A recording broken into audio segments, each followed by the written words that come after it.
Assalamualaikum warahmatullahi wabarakatuh. Nama saya Putri Nur Halifah dengan NIM 119303080 dari Hukum Tata Negara semester 5B. Jenis tugas UTS Hukum Administrasi Pemerintahan Daerah, dan dosen pengampu saya adalah Bapak Dr. Andes Ayi Sufian MSI dan Bapak Lutfi Farurizal SSY MH. Bismillahirrahmanirrahim. Diskusi pertama membahas soal pengertian hukum dan administrasi Pemda. Dari apa yang sudah dijelaskan pada video tersebut, maka dapat saya pahami adalah konsep dasarnya bagaimana di mana kita ketahui bersama bahwa hukum itu terbagi menjadi dua. Adanya hukum tertulis dan hukum tidak tertulis. Dengan bagian-bagiannya terdapat perbedaan yang mendasar. Selanjutnya, apa yang menjadi unsur-unsur hukum yang penting di mana dalam arti bersifat memaksa diantaranya pertama ada kumpulan peraturan, perintah, yang ketiga ada larangan, yang keempat ada saksi yang bersifat memaksa. Tidak terlebih pada pengertian administrasi, pengertian pemerintah, dan pemerintahan maupun pengertian daerah yang sudah dijelaskan. Hal tersebut yang dapat kita simpulkan adalah di mana undang-undang yang mengatur proses penyelenggaraan pemerintah daerah adalah Undang-Undang Nomor 23 Tahun 2014 tentang pemerintah daerah. Selanjutnya, pada diskusi kedua kita membahas soal hukum dan administrasi pemerintahan daerah. Bismillah. Sebagaimana dijelaskan dalam video tersebut, benang merah yang kita pahami adalah pada poin proses lahirnya pemerintah daerah. Adanya alasan-alasan pembagian kekuasaan secara vertikal dan pembentukan pemekaran daerah. Lahirnya pemerintahan daerah tentu ada beberapa faktor. Di antaranya yang pertama, konsekuensi dari adanya kekuasaan yang terdapat dalam trias politika yang bertujuan untuk mengaktifkan pemerintahan daerah, tentu tujuannya untuk menyeimbangkan. Yang kedua, dianutnya konsep negara kesatuan yang tertuang dalam pasal 1 ayat 1 Undang-Undang Dasar 1945. Yang ketiga, negara kesatuan yang menjadi poin kedaulatan tertinggi ada pada pemerintah nasional. Penyerahan pada kekuasaan daerah yang tidak adanya satu pemerintahan yang lebih rendah.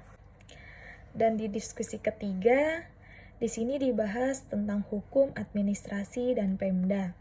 Dari apa yang saya dapat pahami dan saya simpulkan dari video tersebut, kiranya penyelenggara Pemda terdapat beberapa asas. Di antaranya, yang pertama asas desentralisasi, yang kedua asas deskontrasi, yang ketiga asas pembantuan, dan yang keempat asas kebijaksanaan.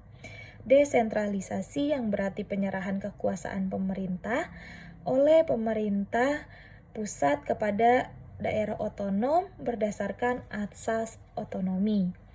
Alasan dianutnya desentralisasi karenanya untuk memperluas roda pemerintahan, luasnya wilayah Indonesia, keadaan Indonesia yang pluralistik, dan lain-lain. Di samping itu, adanya dimensi-dimensi utama di dalam desentralisasi seperti dalam dimensi ekonomi, politik, dan psikologis. Hal-hal itu menjadi ciri utama atau indikator pentingnya adalah adanya bentuk pemecaran dan penyerahan. Pemecaran ini terjadi karena daerah bukan perorangan. Yang dipancarkan adalah urusan pemerintahan daerah. Di diskusi keempat yang dibahas adalah hukum dan administrasi Pemda. Dari yang dijelaskan di video tersebut, kiranya saya bisa simpulkan bahwa ada topik pembahasan tentang pembagian urusan pemerintahan adalah sebagai berikut. Pengertian urusan pemerintahan adalah fungsi-fungsi pemerintahan yang menjadi hak dan kewajiban setiap tingkatan dan atau susunan pemerintahan untuk mengatur dan mengurus fungsi-fungsi tersebut yang menjadi kewenangannya di dalam rangka melindungi, melayani, memberdayakan, dan mensejahterakan masyarakat. Hal ini tertuang dalam pasal 1 ayat 5 PP nomor 38 tahun 2007. Klasifikasi urusan pemerintahan meliputi beberapa bagian, diantaranya absolut, konkren, dan umum. Di pertemuan kelima, hukum administrasi dan pemerintahan daerah, pembahasannya adalah tentang otonomi.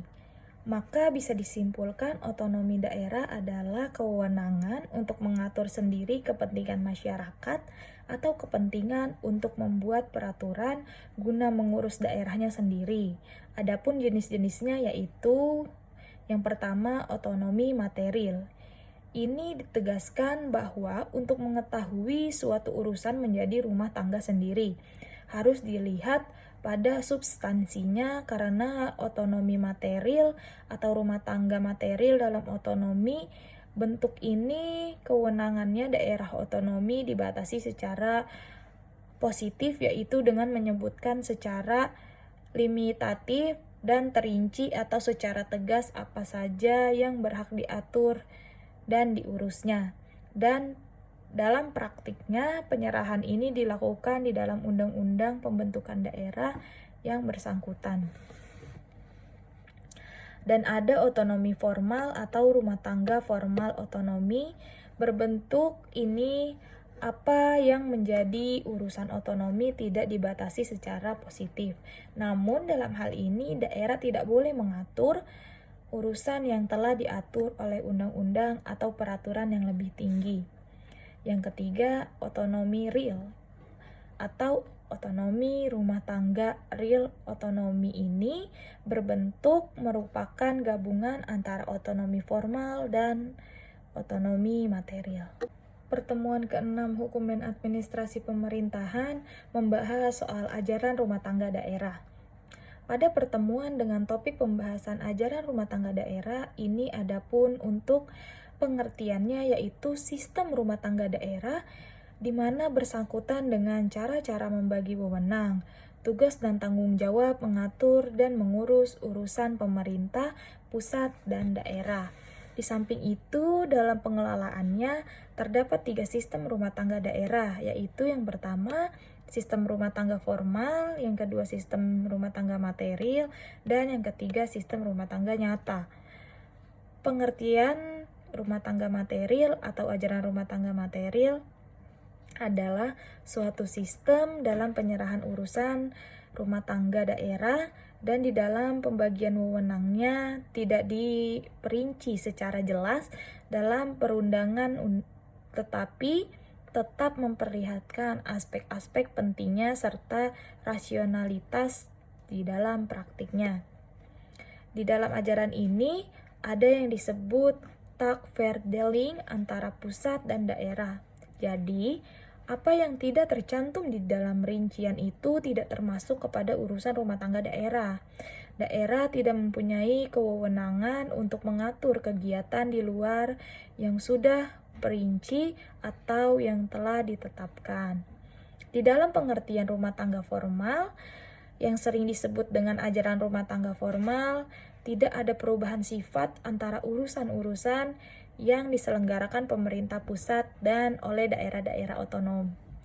Dalam definisi tersebut, satu tatanan pembagian wewenang, tugas, dan tanggung jawab antara pusat dan daerah untuk mengatur dan mengurus urusan pemerintah tidak ditetapkan secara rinci.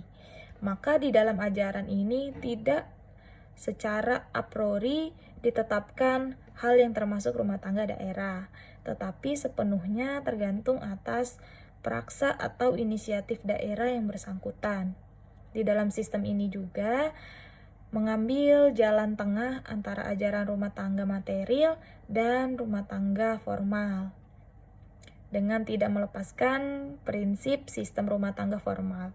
Konsep rumah tangga real bertitik tolak pada pemikiran yang mendasarkan diri kepada keadaan dan faktor-faktor yang nyata, mendasarkan diri kepada keadaan dan faktor-faktor yang nyata untuk mencapai keserasian antara tugas dan kemampuan dan kekuatan.